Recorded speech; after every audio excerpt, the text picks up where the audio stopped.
స్నేహానికి అర్థం వెతుకుతున్నావా? చూడాల్సింది నిఘంటువు కాదు, ప్రభాకర్ జీవితాన్ని. ఉన్నత ఆదర్శాలు సాధించిన జీవితంలో అద్భుతమైన సౌందర్యం ఉంటుంది అని బాపూజీ అనేవారు. ఎందుకనో ప్రభాకర్ ఇంటికి తోవ ఎన్నడూ స్నేహితులకు దూరం అనిపించేది కాదు. ప్రభాకర్ స్నేహంలో నటించడాలు, పై మాటలు, మెరుగులు ఉండవు. మనుషులు మనుషులుగా ఉండేవారు. మనసుల్లో ఉండే ఇరుకు గోడలన్నిటినీ కూల్చివేయగల శక్తి ప్రభాకర్ స్నేహానికి ఉండేది. మాట ఖచ్చితం, మనసు నిజాయితీ, ఆలోచనలు నిర్మలత్వం.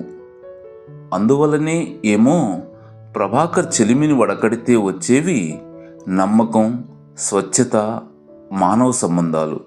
ప్రతి మిత్రుడి గుండెల్లో ప్రభాకర్ది ఒక సుస్థిర స్థానం. Prabhakar multifaceted personality.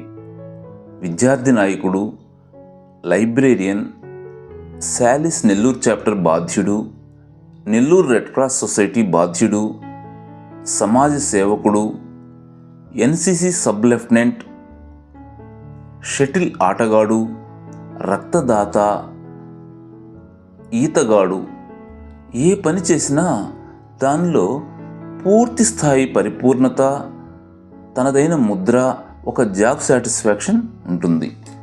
ఇవన్నీ నేనేదో చేయాలి, గొప్పగా చేయాలి అని చేసినవి కావు. కొన్ని లక్షణాలు అంతే. అవి తెచ్చిపెట్టుకునేవి కావు, వద్దనుకుని విదిల్చుకునేవి కావు. కొందరు మంచివాళ్ళుగా మిగిలిపోయారంటే వారికి చెడిపోవడం చేతగాకనేమో. బహుశా నువ్వు ఉన్నంత వరకు ఉండేది నీ నీడ, నువ్వు వెళ్ళిపోయాక మిగిలేది జాడ, నీ జాడ నీదైన జాడ.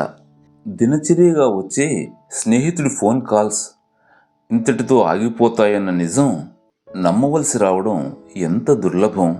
ఎంతో ఆప్తుడైనా, ఎంతో భరోసా అయినా తన తండ్రి ఇక ముందు కనిపించడని, తమ మనసు పులకించదని జీర్ణించుకోవడం బిడ్డలకి ఎంత కష్టం.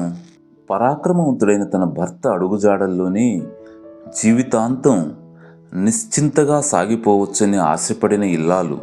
భవ్య సుందరమైన ఆ చెలిమి చల్లని నీడలో బహుకాలం సేదదీరి ఒక్కసారిగా ఆ నీడ మాయమైపోతే దానిని భరించడానికి ఒక గుండెకి ఎంత నిబ్బరం కావాలి.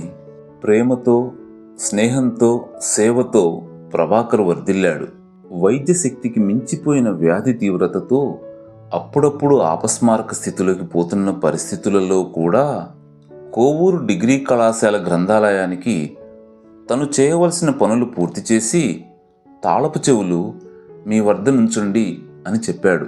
ఫిబ్రవరి 28న మీ చల్లని దీవెనలతో సాగనంపండి అని కోరి మన దగ్గర నుండి ప్రాణమిత్రుడు ప్రభాకర్ నిష్క్రమించి కాలం కొలమానంలో 1 సంవత్సరం పూర్తయింది. ఏ గాయానికైనా కాలమే మందంటారు. ప్రభాకర్ చేసిన గాయం మానడానికి కాలానికి కూడా చేత కావడం లేదు.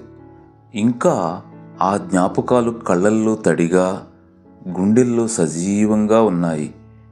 గ్రంథాలయాధికారి ఒక గ్రంథం అయ్యాడు. ప్రభాకరం అజరామరం.